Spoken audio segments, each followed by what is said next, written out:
नमस्कार, आप देख रहे हैं न्यूज़ 18। मेरा नाम शुभे मिश्रा है और इस वक्त मैं आईआईटी बाबा उर्फ अभय सिंह और उनके साथ इस वक्त मैं बैठी हुई हूँ। बहुत सारी बातें उन्होंने कही भी हैं इस महाकुंभ को लेकर। उन्होंने बहुत सारे संदेश पहले भी दिए हैं। एक बार फिर से उन्होंने अपनी बातों के जरिए लोगों को ये समझाने की कोशिश की है कि उनकी यहाँ आने की मंशा क्या थी, वो यहाँ पर क्यों आए थे। इनसे एक बार फिर से जानने की कोशिश करते हैं। आपने कहा कि अब आप आईआईटी बाबा नहीं कहलाना चाहते हैं। आपका जो परिचय है वो अब कल्कि बाबा के रूप में हो, किस रूप में हो और क्या उद्देश्य लेकर आप यहाँ आए थे? नहीं, किसी रूप में भी मत करो मेरे को। वो मेरा रूप अपने आप सार्थक हो जाएगा यदि तुम नहीं करोगे तो। काम पे बोलो ना। जैसे मैंने पहले इतना सारा बताया था कि आध्यात्मिकता ही विज्ञान है, तो उसके ऊपर काम करो कुंभ के अंदर। जैसे इतना सारी चीजें तो मैंने बताई, एक्सप्लेन की लोगों को कनेक्ट कर करके। जैसे इसका ही आप देखोगे ना, देखिए यहाँ दिया जले हुए हैं। इससे सृष्टि का निर्माण कैसे हो सकता है आप इससे समझ सकते हो डायग्राम से देख के, कि वो उसको जलाए और वो उसको जलाए। जब इसकी लो कम हो जाए तो उसकी लो उसको सपोर्ट करेगी, जब इसकी लो कम हो जाए तो उसकी लो उसको सपोर्ट करेगी। एनर्जी बैरियर के बारे में आप कुछ कह रहे हैं? हाँ, ये जैसे चेतना के भी बैरियर होते हैं ना। जैसे कोई भी जो सटल चीज यदि तुमने रख दी तो यदि उसके अराउंड यदि कोई ग्रोस मूवमेंट होगी तो वो सटल चीज एग्जिस्ट नहीं करेगी। तो सटल मूवमेंट एनर्जी को बनाए रखने के लिए वो ग्रोस मूवमेंट को लिमिट करना पड़ेगा तुमको। लोग आजकल स्टेबल नहीं हो पा रहे हैं, स्टेबिलिटी को लेकर क्या कहेंगे? नहीं, ये सब चीजें मैं कुछ नहीं कह रहा ना। कुछ तो संदेश देंगे ना आप लोगों को, कैसे वो मैंने दे दिया। अब बहुत सारे मैंने अपने ऊपर से रिस्पॉन्सिबिलिटी हटा ली है ना। हमको अलग रहना है। हम पहले भी फ्री थे, हमको फ्री रहना है। फ्री तो आप हैं, लेकिन अब तो क्योंकि आप यहाँ पर जिस उद्देश्य से आए थे, अभी आपने कहा कि आप चाहते थे कि लोगों को ज्ञान मिले, ज्ञान से वो रूबरू हो, ज्ञान का एक्सचेंज हो, इसकी भी बात आपने की। तो ये सब कैसे होगा? मतलब वो मेरे हाथ में तो नहीं है ना कुछ भी अथॉरिटी, तो मैं तो सिर्फ बोल सकता हूँ। तो कुछ आइडिया ही बता दीजिए। भाई बताया ना, जैसे वो आध्यात्म और विज्ञान का पूरा कनेक्शन करो ना। साइंस का फंडामेंटल्स में जाओ और उसको देखो कि मैथमेटिक्स के जो एग्जाम्स हैं वो जो पहले जो लिखे हैं ऋषियों ने, उनके फॉर्मुलेशन से कैसे सिमिलर है, वो सब का पूरा प्रॉपर डिस्कशन करके उसका एंड कर लो ना महाकुंभ में। उसका ये नहीं होना चाहिए कि बाद में जैसे कोई इंस्टाग्राम पे कमेंट करके बोला ये सब क्या है, ये सब बकवास है, कहीं हुआ ही नहीं था। जैसे यदि हम बोल रहे हैं कि सेम पाइथागोरस थ्योरम हमने पहले भी दी हुई है ऋषियों ने, तो उसका डिस्कशन करके उसका प्रूफ करके इस महाकुंभ में एंड करो ना कि हाँ ये पहले हमने दी थी। अब वो बहुत सारे ऐसे लोग हैं वहाँ के, इक्लिड है, ये सब है, वो उसने बहुत सारे भारत के उपनिषद और ये सब पढ़ के लिखा, उसने लिखा भी है अपने बुक्स के अंदर। मतलब एग्जैक्टली नाम मेरे को याद नहीं है ना, वो इसलिए मैं बोलना नहीं चाहता ये सब चीज़ें, क्योंकि मैं फिर अपने स्पेस के अंदर आके करता हूँ ये सब चीज़ें। मुझे कैमरा के सामने एक तो इसलिए अजीब दुनिया होती है तुम लोगों की, लाइक ऐसा लगता है सब लोग खाने के लिए आ रहे हैं, लाइक गीदड़ों की तरह। मतलब वैसे ही पॉपुलैरिटी अच्छी नहीं लगती आपको, पसंद नहीं? नहीं, इंसान का वो आसुरी चेहरा तो किसको पसंद रहेगा ना। जो लोग सिर्फ पॉपुलैरिटी की वजह से तुम्हारे पास आए, इसलिए सेलिब्रिटी क्यों सुसाइड करते हैं, यही है उनका लोनलीनेस का कारण। बाबा जी, हम आपसे ये भी जानना चाहेंगे कि ये जो दिए रखे हैं आपने चारों तरफ रखकर स्टेबिलिटी की आपने बात की, एनर्जी एक्सचेंज की आपने बात की, इन सब से लोग अपने लाइफ में कैसे बदलाव ला सकते?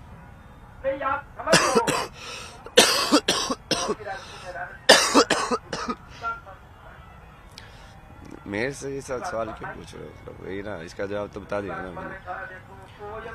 ये सब मेरे से मत पूछो, ये सब उन लोगों से पूछो जिन लोगों के पास अथॉरिटी लेके जो बोल रहे हैं कि हम शंकराचार्य हैं। उन लोगों से पूछो ना कि यदि भारत सनातन धर्म में सबके जवाब है तो कहाँ है?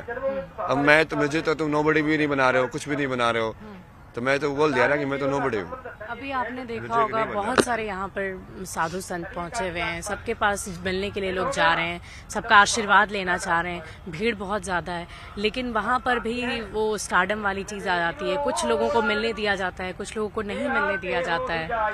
वो फिल्टरिंग तो एक टाइम के बाद करनी पड़ती है। लाइक आपसे मान लो 1000 लोग मिलने आ रहे हो तो आप कैसे मिलोगे? अब वो किस बेसिस पे कर रहे हो वो थोड़ा अजीब है। मतलब मैं इसलिए तो उस चीज़ में पढ़ना नहीं चाहता मैं, क्योंकि मुझे भी वही करना पड़ रहा है। मैं यार मैं तो इंस्टिंक्ट में जीने वाला इंसान हूँ। अब इस इंसान से मेरे को एनर्जी सही आ रही है तो मैं वहाँ जाके चाय पीऊंगा। और यहाँ पे मेरे को ऐसा लग रहा है कि हाँ उस साइड जाना चाहिए, तो उस साइड चले जाता हूँ, इस रास्ते से चलता चलता कि वापस मुड़ जाऊंगा। लेकिन मैं बहुत अजीब जीता हूँ ना, वो पहले भी मैं वैसे ही जीता था। वो पब्लिक के लिए लोग पता नहीं उसको पसंद किया है ये वो छोड़ो ना यार, तू अपनी जिंदगी जियो, मुझे तो मतलब ही नहीं है इस दुनिया से। काम करो, वही सार्थक करो। मैंने वही बताया कि यत्र नारेस्ते पूजनते रमनते तत्र देवता, इस श्लोक को तुम सार्थक कर दो, मेरा काम पूरा हो गया। इस तुम्हारा श्लोक भी को यही काम सार्थक होगा। करने के लिए क्या किया जा सकता है? क्योंकि अभी भी बहुत सारी घटनाएं हम हर रोज दिखाते हैं अपने दर्शकों को, बहुत सारी घटनाएं घटित होती है अपने आसपास, जिसमें अगर हम दुष्कर्म की बात करें, इस तरह की घटनाएं बहुत सारी होती है। तो ये तो आप उस सब लोगों ने उस चीज की जो फोकस ही नहीं किया, कितना ज्यादा ट्रिगरिंग पॉइंट था मेरे डिप्रेशन का वो। मतलब वो जिस बंदे के साथ रहता है उसने अपने रेप की स्टोरी सही की ना, उसकी वजह से मेरा पूरा दिमाग उसी चीज में घूमता रहा। वही टाइम में सोचता रहा कि ये क्यों होता है यार संसार में, ये सब क्या है, मतलब क्यों लाइक इतने अच्छे इंसान के साथ ऐसी चीजें हो सकती है। वो थेरेपिस्ट वो लाइक उसको, वो मेन चीज तो वही थी। आप लोगों ने उस जर्नी के ऊपर तो फोकस ही नहीं किया, वो जो क्या मैंने जर्नी बताया थी हुआ था वो? वो। क्या जर्नी थी? लाइक मेन फेमिनिन की वजह से ही मैं लाइक जब एनलाइटन के बाद उसके बाद मैं ठीक है मैं समझ तो गया था कि कुछ भी हो सकता है दुनिया में, फिर लाइक कुछ भी हो सकता है लेकिन करना क्यों है। नहीं तो जैसे एक इंसान ने बोला कि मुझे ऐसा लग रहा है मैं क्या करूँ अब, तो वो बोला कि चूंकि तब तुमको समझ में आ रहा है कि इल्यूजन है, तो लाइक तुम डायरेक्शन ही नहीं बची ना कुछ कि अब चूंकि इच्छा शक्ति नहीं बची, अब किस डायरेक्शन में तुम खुद से जाना चाहते हो। तो ऐसे बोला कि you have to do nothing, ये भी सही है, नथिंग। फिर जैसे वो सब मैंने बुक वगैरह लिखी, फिर मैंने चाहा कि हाँ लोगों को सुनाई दे, पढ़ाई दे। मैंने बहुत सारी पब्लिशिंग हाउस को भेजा, वो किसी इंटरेस्ट नहीं दिखाया, क्योंकि सब वही दुनिया है ऐसे ना, सब नाम पे चलती है। मैं ज्ञान लेके बैठा हूँ, नाम तो कुछ है ही नहीं मेरे पास। तो फिर मैं सब कुछ छोड़ के फिर से वापस कनाडा चला गया। मैं कहा छोड़ो यार, लोग नहीं अब समझेंगे। अपना बेसिकली वहाँ पे जिएंगे, आराम से जिएंगे। फिर मैंने डिसाइड किया कि एयरपीनीज में भी जिएंगे, लाइक अलग अलग जगह पे जाएंगे, अलग अलग टाइप के लोगों से मिलेंगे, अपना काम करते रहेंगे, अपनी लाइफ अपने अब जी के निकल जाएंगे। मतलब अपना तो हो गया ना मोक्ष, क्या वो लग गई क्या, तुमने तो समझ गए थे उस चीज को। अब वो तो बस बाकी प्रारब्ध जी है ना, तुमको जो बचा खुचा सिलेबस है उसको कंप्लीट करके तुम्हारा तो फिक्स तो हो ही गया है क्या तुम मुक्ति हो जाओगे। जैसे बुद्ध थे, वो एनलाइटन के बाद उन्होंने इतना सारा कर्म क्यों किया, प्रारब्ध था ना उनका वो। अब उनको मुक्ति तब मिली कि उनको मुक्ति जब वो फिजिकल बॉडी में मरे तब मिली। तो वो दोनों क्या बोलोगे आप, एक्चुअल मुक्ति तो तभी मिली कि जब वो सही में उस शरीर से चले गए, बट वो मुक्ति गारंटी तब हो गई थी जब उनको एनलाइटनमेंट हुआ था, कि उन्होंने ज्ञान तो ले लिया है, बस वो प्रारब्ध पूरा करना पड़ता है जैसे उसके बाद भी। तो वहाँ पे ऐसे 2-3 इंसिडेंट्स हुए थे। जैसे मेरी दीदी के साथ वो प्रेग्नेंट थी, कोविड था, तो उसको इतनी ज़्यादा ऐसी परेशानी झेलनी पड़ी, और वो इतना ज़्यादा डिस्टर्बिंग इंसिडेंट मतलब ऐसा था ना पूरा का पूरा। फैमिली के लिए बहुत परेशानी वाली। जी मुझे वो स्ट्रक्चर से ज़्यादा लगा यार, ऐसी स्ट्रक्चर क्यों है जहाँ पे लोगों को लाइक वीज़ा नहीं दे रहे हो, जो कि तुम जस्ट इस वजह से कि वो तुम्हारे यहाँ पे आके लेबर घटा देंगे। मतलब माँ को नहीं बुलाना है क्योंकि माँ जो है वो नर्स का काम ले लेगी, हड़प लेगी, ये सब सोचते हो आगे लोग। मतलब ये क्यों है समाज में यार, मतलब इंसान के जीवन की कीमत तुमने पैसों में तोल दी है हर एक इंसान की। फिर उसके बाद वो दूसरी जैसे मेरी आईडीसी की जूनियर थी, उसकी स्टोरी थी लाइक उसका बचपन में काफी लाइक सेक्सुअल मोलेस्टेशन हुआ था।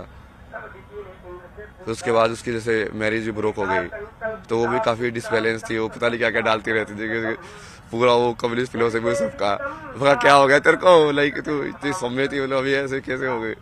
तो उस रात को मैंने उसको बोला ना तू रुक अभी, भगवान को बुला के लेता। तो ये सब ठीक कैसे होला, वो तो पूरा चैट के अंदर लिखा हुआ, मतलब ऐसे आप लोग वैसे फेंक रहा हूँ, पूरी की पूरी कन्वर्सेशन चैट के अंदर हो। उसके बाद उसके जैसे स्टार्ट किया मैंने, तो मैंने जैसे भगवान से इट्स लाइक की discussion with the ultimate no, like भगवान क्या चाहिए। बहुत इमोशनल है आप। तो आप लोगों को लगता है ना कि मैं तो क्या मैं तो अननोन में भी वही चीज कर रहा था यार, मैं तो अननोन में भी ऐसे ही रोता हूँ। महादेव को याद करके रोता रहता हूँ। मेरा आप नहीं समझते ना, जो इष्ट उससे अलग होने का।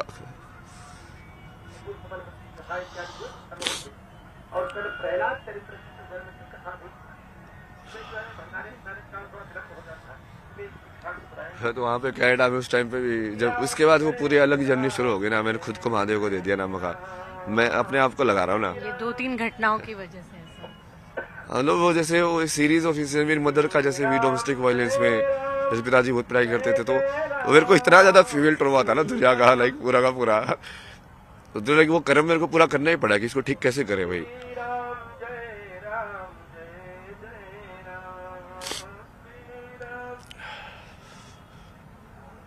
तो इतने सारा पूरा जर्नी कि अब इसमें कैसे किया जाए, कहाँ शिव गाइड करते रहे कि हाँ यहाँ पे जा, अब यहाँ पे जा, अब ये कर, अब ये कर।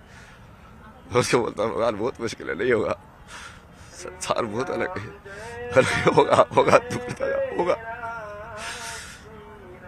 ये सब कुछ बदलने के लिए आपने ये स्पिरिचुअल जर्नी शुरू की, लोगों को समझाने के लिए, बताने के लिए। पॉपुलैरिटी नहीं चाहिए थी आपको।